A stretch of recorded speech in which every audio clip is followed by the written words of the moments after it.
लालची छोले भटूरे वाला। गंगानगर नाम के गांव में भोला और उसकी बीवी सरिता रहते थे। भोला छोले भटूरे का ठेला लगाता था और गरीब लोगों को मुफ्त में छोले भटूरे खिलाता था। आ गए आप समाज सेवा करके, या अभी और कुछ भी बाकी रह गया है? अब क्या हुआ? अरे कभी कुछ हुआ ही कहाँ है, अभी तो होगा। बांटो बांटो, फ्री में सब बांट दो। सरिता देखो, फिर से ये सब बहस शुरू मत करो, मैं बहुत थक गया हूँ। हाँ हाँ, मैं तो बहस ही करती हूँ, और तो मुझे कुछ आता ही नहीं। सरिता बस भी करो अब, क्या पता इन गरीबों की दुआओं से हमारा घर चल रहा हो। तो एक काम करो ना, इन गरीबों को घर में भी ले आओ। हम बाहर चारपाई में सोते हैं, इन्हें घर में सुलाते हैं। सरिता के ताने सुन सुनकर भोला परेशान हो जाता है। उसे समझ ही नहीं आता है कि सरिता को कैसे समझाए कि दान करना बहुत अच्छा काम होता है। भोला परेशान होकर घर के बाहर बैठा होता है। भोला भैया क्या हुआ? कुछ नहीं भैया, बस जरा सा परेशान हूँ। मुझे बता सको तो बता दो, क्या पता मैं आपकी परेशानी का हल बता सकूं। अरे बस मैं तो ये जो दान करता रहता हूँ ताकि जो है गरीबों के पेट में खाना जा सके, पर क्या बताऊं भैया, मेरी बीवी मुझसे लड़ती रहती है और मुझे ताने भी मारती है। समझ सकता हूँ भैया। अगले दिन भोला फिर सुबह उठकर अपना ठेला लेकर जा रहा होता है कि तभी उसकी पत्नी कहती है, अरे अरे, चल दिए महाराज ठेला लेकर गरीबों को दान करने। सरिता तुम्हें कितना समझाऊं, तुम्हें फिर भी समझ में नहीं आता है ना? सुबह सुबह ये सब बातें अच्छी नहीं लगती है ना? हाँ हाँ, अच्छी क्यों लगेगी? एक दिन जब ये घर बिक जाएगा ना आपके दान के चक्कर में, तब समझ में आएगा कि सरिता सही कहती थी। भोला सरिता की बातों को सुन सुनकर मन ही मन दुखी होता रहता है और अपना ठेला लेकर चला जाता है। वहां जाकर वो कुछ पैसे कमाता है और कुछ गरीबों में बांट देता है। जब शाम को भोला घर लौटता है तो सरिता गेट पर ही खड़ी होती है। आइए आइए साहब, क्या बात है क्या बात है, ठेला तो चलो साथ में ही लाए हैं। सरिता, मैं तंग आ गया हूँ तुम्हारी इस रोज रोज की झिक झिक से। मैं तुम्हारे हाथ जोड़ता हूँ, ये सब बातें अच्छी नहीं है। अरे जाओ जाओ, बातें बातें छोड़ो। मुझे तो ऐसा लगता है अब से मुझे तुम्हारे साथ जाना ही पड़ेगा। तुमसे कुछ नहीं होगा। जिस तरीके से तुम चल रहे हो ना, मुझे तो लगता है वो दिन दूर नहीं जिस दिन ये घर बिक जाएगा। अरे ठीक है, कम से कम तुम्हारे इन तानों से छुटकारा तो मिलेगा। सरिता अगले दिन भोला के साथ ठेला लेकर जाती है। उसी दिन भोला के ठेले पर एक सेठ छोला भटूरा खाने आता है। सेठ कहता है, अरे ओ छोले भटूरे वाले, एक प्लेट जरा छोले भटूरे लगाना। जी साहब, अभी लगाता हूँ। अरे वाह, तू तो बहुत ही स्वादिष्ट छोले भटूरे बनाता है। नाम क्या है तेरा? अरे साहब, हमारा नाम जो है भोला है। ये ले तेरा इनाम। इतने स्वादिष्ट छोले भटूरे मैंने आज तक नहीं खाए हैं। सेठ भोला को छोले भटूरे की 3 गुना ज्यादा कीमत देता है। भोला सेठ को वो पैसे वापस करने वाला होता है, लेकिन सरिता झट से उस पैसे को उठाकर रख लेती है और दोनों शाम को घर वापस आते हैं। अब समझ आया पैसा कैसे कमाते हैं। दान कर करके ना ये घर भी दान कर दोगे तुम तो। सरिता, तुमने ये बहुते गलत किया है। चलो चलो, मुझे मत सिखाओ, आपको कुछ समझ नहीं आता। अब देखना कैसे लक्ष्मी आएगी हमारे पास। दिन गुजरते हैं और वो सेठ अक्सर भोला के ठेले पर छोले भटूरे खाकर उसे हर बार की तरह 3 गुना पैसे देकर जाता है, जिसे सरिता रख लिया करती थी। सरिता भोला से कहती है, देखो ये ऐशो आराम, ये कूलर की हवा, ये कार, सब कुछ कितना अच्छा लग रहा है ना। रोज घूमना और किसी भी बात की फिक्र नहीं रहती। अब यही समझाती थी तुम्हें। भोला सरिता के ताने सुन सुनकर थक जाता है और सेठ के पैसे देखकर अब उसके मन में लालच आ जाता है। भोला भूल जाता है कि वो क्या कर रहा है और क्या नहीं। अब वो लालच में दान करना बंद कर देता है और गरीबों को भी खिलाना बंद कर देता है। एक दिन भोला के ठेले पर एक साधु आता है। बेटा, एक प्लेट छोला भटूरा खिला दो, भगवान तुम्हारा भला करेंगे। अरे जाओ जाओ बाबा, अभी टाइम नहीं है, देख नहीं रहे हो कितनी भीड़ है। बेटा एक भटूरा ही दे दे, बहुत भूखा हूँ मैं। निकलता है कि नहीं यहाँ से? भोला साधु को धक्का दे देता है और साधु जमीन पर गिर जाता है। जा, तुझे बहुत घमंड है ना तेरे ठेले पे। मेरा श्राप है कि तेरा ये ठेला अब कभी नहीं चलेगा। तेरा ठेला बंद हो जाएगा और फिर तू एक एक रोटी को मोहताज हो जाएगा। भूख से तेरा भी बुरा हाल होगा। और तेरे साथ भी हमेशा यही बर्ताव होगा। साधु की बात सुनकर भी भोला अपने घमंड में चूर रहता है और उसे किसी की भी बात की चिंता नहीं होती है। धीरे धीरे वक्त गुजरता है और वो सेठ भोला के ठेले पर आना बंद कर देता है। हमारी बिक्री तो मंदी हो रही है सरिता, कहीं उस साधु का शराब तो नहीं लग गया हमें। कैसी बहकी बहकी बातें करते हो, ये सब अंधविश्वास है और कुछ नहीं। भोला सरिता की बातों में आ जाता है, पर कहीं न कहीं भोला को यह एहसास होता है कि वो कुछ गलत कर रहा है। देखते ही देखते भोला का ठेला बंद हो जाता है और उसकी कमाई का साधन भी खत्म हो जाता है।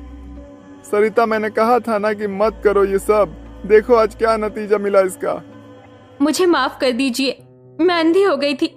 मुझे पैसों के अलावा कुछ दिखाई नहीं दे रहा था और मेरे इस लालच की वजह से आपको ये सब भुगतना पड़ रहा है। साधु की कही हुई सारी बातें सच हो जाती है।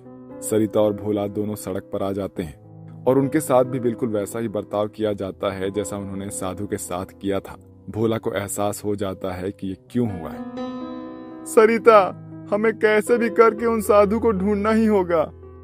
सही कह रहे हैं आप, हमने जो गुनाह किया है उसकी माफी तो मांगनी ही पड़ेगी। भोला और सरिता दोनों मिलकर उस साधु को ढूंढते हैं और कई दिनों की मेहनत के बाद वो साधु दोनों को मिल जाता है। भोला साधु से कहता है, हे साधु महाराज, हमें हमारी गलती का एहसास हो चुका है और इस गलती का हर्जाना भी हम भुगत चुके हैं। हमें पश्चाताप करने का एक मौका दीजिए साधु बाबा, हमें क्षमा कीजिए बाबा। ठीक है, क्षमा तो मैं कर दूंगा, पर यह क्षमा अब तुम्हें कमानी पड़ेगी। कैसे साधु बाबा? तुम्हें फिर से लगन और मेहनत से अपना ठेला शुरू करना होगा और दान करना होगा। साधु सरिता और भोला को माफ कर देता है और उन्हें सही रास्ता दिखाता है। साधु उन दोनों को आशीर्वाद देता है कि तुम दोनों मेहनत, लगन और दान के साथ अपना ये ठेला जब तक चलाओगे तब तक तुम्हें उन्नति प्राप्त होगी। दोनों साधु को धन्यवाद देते हैं और फिर अपना ठेला शुरू कर देते हैं। आपके गांव दुनिया का महान जादूगर शंकर टोपी वाला आया है। आइए आइए, जादू का खेल देखिए। ए जादूगर शंकर टोपी वाले, क्या तुम इस मुर्गी को बतख बना सकता है भाई? जादूगर शंकर टोपी वाला बहुत पहुंचा हुआ जादूगर है, किसी को कुछ भी बना सकता है। लाओ 2 मुर्गी, इसे अभी बतख बना देता हूँ। हाँ, ये लो। अम भट, मुर्गी बतख बन जा। अबे मुर्गी तो उड़ गई जादूगर, तुम तो उसे बतख ना बना सके पर वो तुम्हें उल्लू बना गई। अरे चलो, इस नकली जादूगर का खेल क्या देखना। जादूगर शंकर टोपी वाला कोशिश तो बहुत करता था, पर उसका जादू हमेशा फेल हो जाता था। इसलिए उसके खेल से अठन्नी की भी आमदनी नहीं हो पाती थी। भूखा मरना पड़ा तो एक दिन भीमा उसे छोड़ने का फैसला कर लेता है। उस्ताद, बहुत दिन देख लिया, तुम्हारा जादू का खेल तो कभी चलने वाला नहीं, इसीलिए अपने गांव जा रहा हूँ, वहीं कोई मजदूरी करके खा लूंगा। ये कहकर भीमा जादूगर को वहीं छोड़ अपने गांव की राह पकड़ लेता है। रास्ते में उसे जोर की भूख लगाती है। तभी उसे खेत की खुदाई करता एक किसान नजर आता है। किसान भाई, बहुत भूख लगी है, 2 रोटी खिलाओगे क्या? तुम मेरी जगह खेत की खुदाई करो, मैं घर जाकर तुम्हारे लिए रोटियां ले आता हूँ। हाँ, ये भी ठीक है। ये कहकर भीमा खेत खोदने लगता है और किसान घर चला जाता है। तभी भीमा का फावड़ा किसी ठोस चीज से टकराता है। वाह वाह, जमीन में जरूर कोई धन से भरा घड़ा दबा होगा। अगर धन मिल गया तो मैं तो माला माल हो जाऊंगा। मगर जब भीमा जमीन में दबे घड़े को निकालता है तो निराशा ही हाथ आती है। धत तेरे की, ये मिट्टी का खाली घड़ा है, ये किस काम का? ये कहकर भीमा उसे एक तरफ रख देता है। फिर भूख से परेशान होकर इधर उधर देखने लगता है तो उसे टमाटर का पौधा नजर आता है। उस पर 2 लाल लाल टमाटर लगे थे। भीमा झट से टमाटर तोड़ कर ले आता है और एक टमाटर खाता है। टमाटर खाकर कुछ तो भूख मिटेगी। अभी एक खा लेता हूँ, दूसरा टमाटर रोटी के साथ खाऊंगा, किसान आ ही रहा होगा। ये कहकर भीमा दूसरा टमाटर उस घड़े में रख देता है। वो जैसे ही टमाटर घड़े में रखता है, घड़ा देखते ही देखते टमाटरों से भर जाता है। यह देख भीमा चकित रह जाता है। ये घड़ा तो जादुई घड़ा लगता है। मजा आ गया भीमा, मजा आ गया। अब तो घर का रास्ता नाप लेता हूँ। ये कहकर भीमा घड़े को बगल में दबाकर घर भाग लेता है और रात होते होते घर पहुंच जाता है।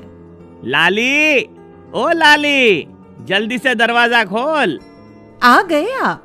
कुछ कमा कर लाए हो या इस बार भी खाली हाथ ही चले आए? चुप, बिल्कुल चुप। चल जल्दी से दरवाजा बंद करके अंदर आ। खाना बनाया है या नहीं? घर में एक बैंगन और आधा कटोरी आटा बचा है, उससे क्या रोटी बनाऊं? यह सुनकर भीमा कहता है, थोड़ा धीरे बोल और जल्दी से वो बैंगन और आटा लेकर आ। उस फटीचर जादूगर के साथ रहकर पगला गए हो क्या? भला बैंगन और आटे का तुम क्या करोगे? तू लेकर तो आ। लाली घर में बचा बैंगन और आटा ले आती है। भीमा बैंगन को घड़े में रखता है तो घड़ा बैंगनों से भर जाता है। एक बैंगन के सैकड़ों बैंगन हो जाते हैं। हैं? ये तो चमत्कारी घड़ा है जी। चमत्कारी नहीं मूर्ख, जादुई घड़ा है। भीमा बैंगन और आटे को घड़े में डालकर सैकड़ों गुना बढ़ा लेता है और अगले दिन सोचता है, क्यों ना बैंगन और आटे को बाजार में बेचाऊं, कुछ पैसे बन जाएंगे। वह बैंगन और आटा बेचकर पैसे ले आता है और उस दिन के बाद रोज ही कोई ना कोई फल या सब्जी बाजार में बेचने लगता है। एक दिन दुकानदार को उस पर शक हो जाता है। न तुम खेती करते हो और ना तुम्हारे बाग बगीचे हैं, फिर तुम रोज रोज सब्जियां और फल कहाँ से लाता है बे भीमा? तू आम खा, पेड़ क्यों गिनता है बे लाला? हाँ, बात तो ये भी ठीक है। कुछ ही दिनों में भीमा उस जादुई घड़े की मदद से काफी अमीर हो जाता है, नया घर बना लेता है और लाली के साथ ठाठ से रहने लगता है। मगर उधर उसका उस्ताद जादूगर शंकर टोपी वाला गरीबी की हालत से परेशान हो जाता है। भीमा से मिले बहुत दिन हो गए, उससे मिल आता हूँ, कहीं वो भी मेरी तरह भूखा तो नहीं मर रहा। यही सोचकर वह भीमा के गांव चला आता है और भीमा का घर देखकर चकित ही रह जाता है। अरे, भीमा तो शानदार घर में रह रहा है, आखिर इतनी कमाई कैसे की? ये कहकर वह खिड़की के अंदर देखता है तो और अधिक आश्चर्य में पड़ जाता है। लो, इस चूजे को जादुई घड़े में रखकर सैकड़ों चूजे बना दो, मुझे पोल्ट्री फार्म खोलना है। हाँ लाओ, बना देता हूँ। अच्छा, तो ये राज है चेले की अमीरी का। पर अब मेरी बारी है, अब इससे मैं बनूंगा अमीर। ये कहकर वह भीमा के घर में चला जाता है। भीमा उसकी खूब मेहमान नवाजी करता है, पर जादूगर मौका मिलते ही जादुई घड़ा चुरा कर चंपत हो जाता है और रास्ते में एक बड़ी मूर्खता कर बैठता है। देखो तो इस घड़े के अंदर क्या है?